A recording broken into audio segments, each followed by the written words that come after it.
नमस्कार, मैं हूं दिव्या और आप देख रहे हैं आंखें न्यूज 24। आइए सबसे पहले नजर डालते हैं आज के मुख्य समाचारों पर। नमस्कार, मैं हूं दिव्या और आप देख रहे हैं आंखें न्यूज 24। देश की राजधानी दिल्ली में बॉम्ब धमाका होने के बाद पटना में अलर्ट मोड पर बिहार पुलिस और अर्धसैनिक बल तैनात कर दिए गए हैं। बिहार के डीजीपी विनय कुमार ने कहा कि जिस तरह से दिल्ली में घटना हुई उसके बाद डीजीपी से लेकर थाना अध्यक्ष तक पूरी तरह से अलर्ट हैं और पूरी रात पटना में मॉनिटरिंग की गई। मैं स्वयं डीजीपी विनय कुमार पटना मेट्रो में सफर किया। उन्होंने कहा कि चुनाव में मतदान शांतिपूर्वक और अच्छे तरीके से हो रहा है। वोटिंग प्रतिशत में भी लगातार बढ़ोतरी दर्ज की जा रही है। हमने इसके लिए विशेष अभियान चलाया था और बिहार के अलग अलग राजनीतिक दलों में प्रचार प्रसार किया था। बिहार से सटे जिलों जैसे नेपाल बॉर्डर और पश्चिम बंगाल बॉर्डर पर भी जॉइंट पेट्रोलिंग की जा रही है। पूरे पटना और बिहार में पुलिस को अलर्ट मोड पर रखा गया है ताकि आगे कोई घटना ना हो। इसको लेकर बिहार पुलिस पूरी तरह सतर्क है। क्योंकि सुरक्षा की पुख्ता व्यवस्था की गई है।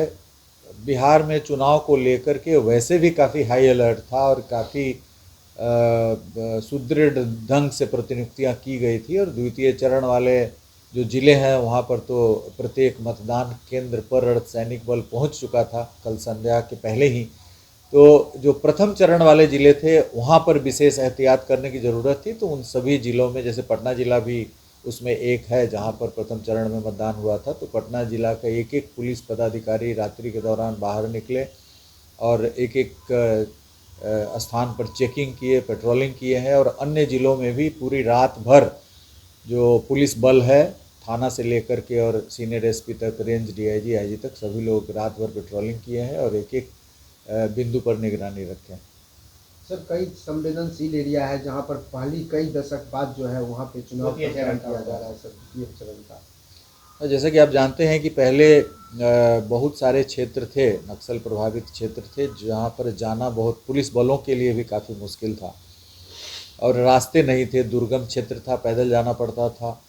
तो वहाँ पर एक तो है कि नक्सलिज्म का प्रभाव समाप्त हो गया है और दूसरा है कि वहाँ पर जाने के मार्ग भी अब बन गए हैं। अधिकांश क्षेत्रों में, जंगली क्षेत्रों में कहीं कहीं पे पक्का रोड नहीं बन पाया है, लेकिन मोटरेबल रोड बन गया है। तो जैसा कि आपने देखा होगा जमुई का चोरमारा, वहाँ तक अभी पक्का रोड नहीं बना है, कच्चा रोड है, पहाड़ी और वन मार्ग है। तो वन मार्ग में नियंत्रण है फॉरेस्ट एक्ट के हिसाब से, कोई बाहर की एजेंसी आकर के वहाँ पे हस्तक्षेप करके पक्का मार्ग नहीं बना सकती, उसे फॉरेस्ट क्लियरेंस वगैरह लेना पड़ता है। लेकिन वहाँ पर भी कई दशक बाद कल वहाँ मतदान कर्मी, पुलिसकर्मी पहुँचे तो वहाँ के लोगों के द्वारा काफ़ी भव्य स्वागत किया गया। वहाँ सुबह से ही पंक्तिबद्ध होकर के मतदाता मतदान कर रहे हैं। बरहट थाना क्षेत्र में जो चोरमारा जगह है, चोरमारा में 2007 जनवरी फरवरी में पूरे भारत वर्ष के जो सीपीआई माओइस्ट का कैडर्स था वो वहाँ पे आकर के अपना कांग्रेस किए थे, मीटिंग किए थे, नीति निर्धारण किए थे। तो चोरमारा एक ऐसा क्षेत्र है जो गढ़ के रूप में उनका माना जाता है, जहाँ पर वो मीटिंग करते थे कई दिनों तक और वहाँ पुलिस के लिए एकदम ही एक तरह से बहुत ही दुर्गम क्षेत्र था। वहाँ पर मतदान हो रहा है, एक बहुत ही एक शांतिपूर्ण ढंग से मतदान हो रहा है। इसी प्रकार आप रोहतास का रेहल देखेंगे तो रेहल क्षेत्र में भी अच्छे से मतदान हो रहा है। वहाँ पर भी अभी हमें ड्रोन का पिक्चर मिला है, बड़े शांतिपूर्ण ढंग से मतदान हो रहा है। अभी जस्ट थोड़ी देर पहले मैं वहाँ का ड्रोन पिक्चर मैं देखा हूँ, काफ़ी शांतिपूर्ण ढंग से मतदान चल रहा है। रेहल में भी जब पुलिस बिल्डिंग में था तो गया था, रेहल में थाना बन रहा है, तो रेहल थाना का निर्माण लगभग पूर्ण भी होने पर होगा। तो रेहल में थाना बन रहा है, पुलिस की उपस्थिति दर्ज हो रही है। वहाँ पर बूथ पर भौतिक रूप से मतदाता मतदान कर रहे हैं। इसी प्रकार चकरबंदा क्षेत्र जो गया का है, जो काफ़ी दुर्गम क्षेत्र माना जाता था, गया से भी काफ़ी दूर है और पलामू का सीमावर्ती क्षेत्र है, जंगली क्षेत्र है, दुर्गम क्षेत्र है, पूरे एरिया में लैंडमाइन करके रखा हुआ था। तो आज सुरक्षा बलों के द्वारा डीमाइनिंग भी वहाँ पे किया जा रहा है। कल भी काफ़ी सारे क्षेत्र में डीमाइनिंग किया गया है, वहाँ से डेटोनेटर गोली वगैरह बरामद हुआ है। और वहाँ पर जो तारचुआ वगैरह बूथ है, उन सभी बूथों पर भी इस बार मतदान वहाँ पे चल रहा है। सुरक्षा बलों और जो अर्धसैनिक बल है और जिला बल है उसके नेतृत्व में एसटीएफ की भी बड़ी उपस्थिति है हमारे जंगली क्षेत्रों में और दुर्गम क्षेत्रों में।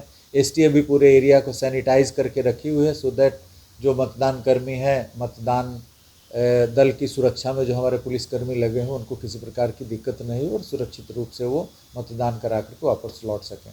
तो सभी प्रकार की व्यवस्था की गई है। अब तक द्वितीय चरण में पूर्णतः शांतिपूर्ण ढंग से मतदान चल रहा है और अपेक्षा करते हैं कि जो आने वाले 4-5 घंटे हैं उसमें मतदान शांतिपूर्ण ढंग से संपन्न हो जाए। पहला चरण सर शांतिपूर्ण हो गया, दूसरा चरण भी अभी तक शांतिपूर्ण है। लोगों से सर क्या अपील करेंगे? लोगों से तो अपील किया जा चुका है कि आप भयमुक्त होकर के शांतिपूर्ण ढंग से मतदान केंद्र पर जाएं, अपने बहुमूल्य मताधिकार का प्रयोग करें और लोगों ने किया भी है। और इस बार जो आसार नज़र आ रहे हैं कि इस बार और भी सशक्त ढंग से और भी मजबूती से और भी अधिक संख्या में लोग मतदान केंद्र तक जाकर के अपने मताधिकार का प्रयोग करेंगे, क्योंकि काफ़ी सुरक्षा का एक बहुत ही अतिशय सुरक्षित वातावरण निर्माण करने में हम लोगों ने काफ़ी प्रयास किया है। और दिख भी रहा है कि कहीं पे भी किसी प्रकार की कोई सूचना नहीं आई है कि कहीं पे बल नहीं पहुंचा हो, कहीं पेट्रोलिंग नहीं हो रहा हो। और अभी तक मेरे मोबाइल पर व्हाट्सएप के माध्यम से या कॉल करके किसी भी वोटर ने नहीं कहा है कि हमें रोका जा रहा है और हमें किसी भी व्यक्ति के द्वारा मतदान करने से रोका जा रहा है जाने के समय या घर पे भी आकर के। तो इसका भी संकेत है कि जो वातावरण है, सुरक्षात्मक वातावरण काफ़ी अच्छे ढंग से मुकम्मल किया गया।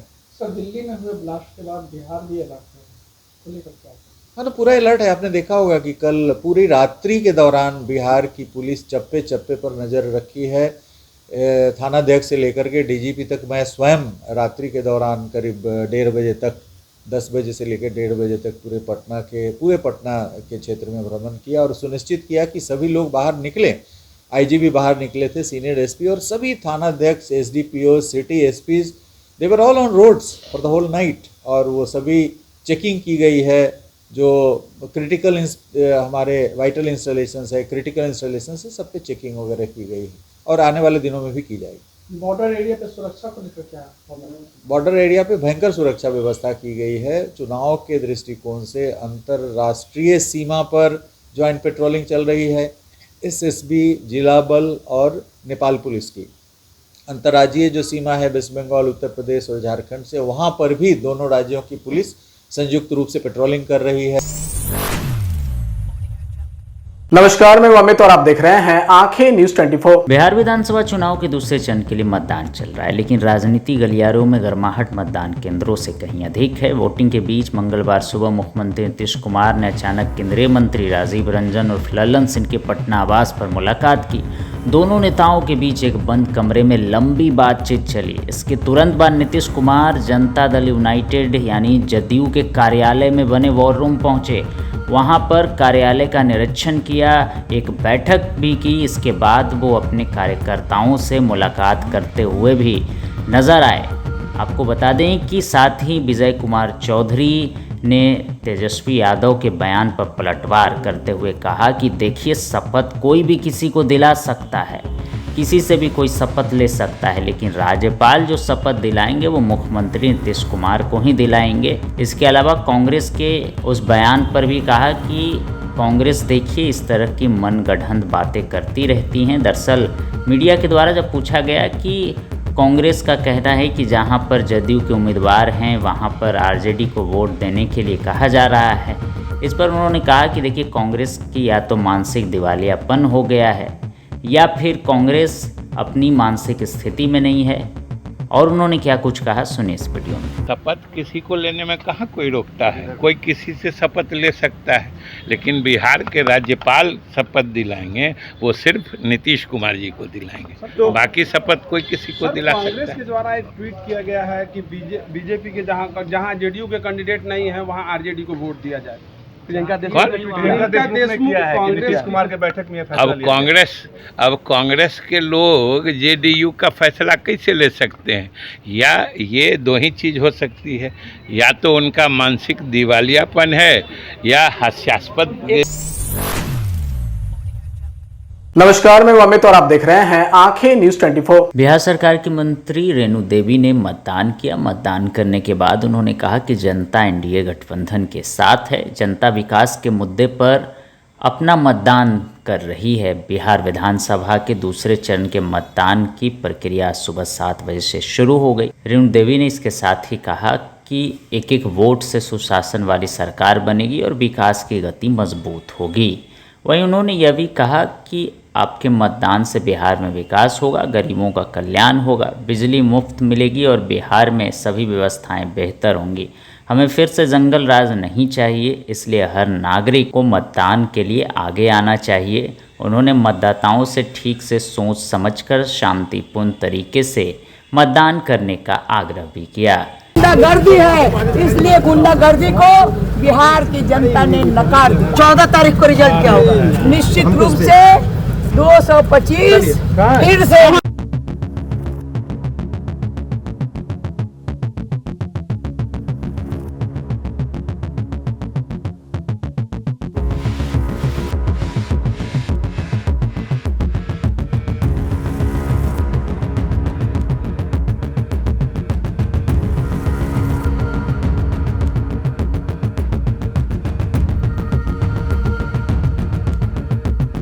समाचारों में अब वक्त हो चला एक छोटे से अंतराल का। पटना में कई वर्षों से शिक्षा में अहम योगदान दे रहा है Gyansthali high school Alamganj Patna city, जहां 10वीं और 12वीं की बोर्ड परीक्षाओं में 100% अंक प्राप्त कर रहे हैं बच्चे। एक ऐसा स्कूल जहां न केवल होती है पढ़ाई बल्कि साथ ही साथ होती है कल्चरल एक्टिविटी, स्पोर्ट्स एक्टिविटी से जुड़े गेम्स, मैथ ओलंपियाड से लेकर साइंस ओलंपियाड, जहां बच्चों के लिए स्कूल कैंपस अत्याधुनिक सुविधाओं से लैस, छोटे बच्चों के लिए वाहन और ट्रांसपोर्ट की विशेष सुविधा। तो देर किस बात की, आज ही कराएं अपना नामांकन Gyansthali high school Alamganj Patna city में, जहां नामांकन की प्रक्रिया जारी है। संपर्क करें पुलिस चौकी Alamganj main road near Alamganj थाना पटना बिहार 800007। ब्रेक के बाद आपका फिर से स्वागत है। नमस्कार, मैं अमित और आप देख रहे हैं आंखें न्यूज 24। बिहार विधानसभा चुनाव 2025 के दूसरे चरण का मतदान 11 नवंबर को कड़ी सुरक्षा व्यवस्था के बीच शुरू हुआ। इस चरण में 20 जिलों की 122 विधानसभा सीटों पर वोटिंग हो रही है। सुबह 11 बजे तक कुल मतदान प्रतिशत 31.38% दर्ज किया गया। जिलावार मतदान प्रतिशत इस प्रकार रहा: पश्चिम चंपारण में 32.39%, पूर्वी चंपारण में 31.16%, शिवहर में 31.58%, सीतामढ़ी में 29.81%, मधुबनी में 28.66%, सुपौल में 31.69%, अररिया में 31.88%, किशनगंज में 34.79%, जो अब तक सबसे ज्यादा है। फिर बात करते हैं पूर्णिया में 32.94%, कटिहार में 30.83%, भागलपुर में 29.08%, कैमूर में 31.98%, रोहतास में 29.80%, अरवल में 31.87%, जहानाबाद में 30.36%, औरंगाबाद में 32.88%, गया में 34.07%, नवादा में 29.02% और जमुई में 33.69% मतदान हुआ। मतदान के दौरान कुछ जगहों पर गड़बड़ भी देखने को मिली। रोहतास के जिले करगाहर विधानसभा क्षेत्र में बूथ नंबर 175 और 176 पर लोगों ने मतदान का बहिष्कार किया। वहीं गया के बेलागंज में एक महिला ने बच्चे के जन्म देने के सिर्फ कुछ घंटे बाद ही एम्बुलेंस से पहुंचकर मतदान किया, जो नागरिकता के प्रति अद्भुत समर्पण की मिसाल बनी। इस चरण में राष्ट्रीय जनतांत्रिक गठबंधन यानी एनडीए और महागठबंधन के बीच कड़ी टक्कर देखने को मिल रही है। कुल 122 एनडीए के उम्मीदवार और 126 महागठबंधन के प्रत्याशी मैदान में हैं। कई दिग्गज नेताओं और मंत्रियों की प्रतिष्ठा भी दांव पर लगी है। चुनावी राजनीतिककार प्रशांत किशोर ने भी अपने पैतृक गांव करगाहर में मतदान किया। नमस्कार, मैं अमित और आप देख रहे हैं आंखें न्यूज 24। बिहार में आज मंगलवार को दूसरे और अंतिम चरण के तहत 122 विधानसभा सीटों पर मतदान जारी है। राज्य भर में सुबह 7 बजे से वोटिंग शुरू हो गई है, जो शाम 5 बजे तक चलेगी। चुनाव आयोग ने सभी जिलों में सुरक्षा के कड़े इंतजाम किए हैं ताकि मतदान प्रक्रिया शांतिपूर्ण ढंग से संपन्न हो सके। इस अंतिम चरण में मुख्यमंत्री नीतीश कुमार के नेतृत्व वाली सरकार के कई मंत्रियों की किस्मत ईवीएम में बंद हो गई।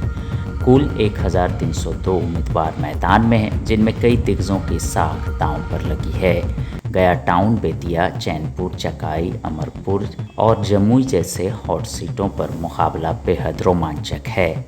यहाँ प्रेम कुमार, रेणु देवी, जमा खान, जयंत राज, नीरज कुमार सिंह बबलू और श्रेयसी सिंह जैसे बड़े नाम अपनी सीट बचाने की चुनौती का सामना कर रहे हैं। यह चरण राष्ट्रीय जनतांत्रिक गठबंधन यानी एनडीए के सहयोगी दलों के लिए भी बेहद अहम है। जीतन राम मांझी के हिंदुस्तानी अवाम मोर्चा और उपेंद्र कुशवाहा के राष्ट्रीय लोक मोर्चा के लिए यह चुनाव राजनीतिक अस्तित्व की परीक्षा के रूप में देखा जा रहा है। इन दोनों दलों की नज़र अपनी सीटें बढ़ाकर बिहार की राजनीति में मजबूत स्थिति बनाने पर है।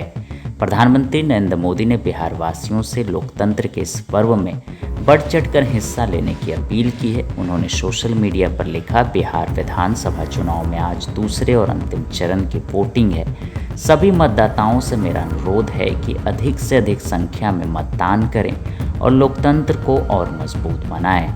खासतौर पर पहली बार वोट देने वाले नौजवानों से आग्रह है कि वे खुद वोट करें और दूसरों को भी प्रेरित करें। अगर आपने अभी तक हमारे चैनल को सब्सक्राइब नहीं किया है तो हमारे चैनल को जल्द से जल्द सब्सक्राइब करें, लाइक करें और शेयर करें।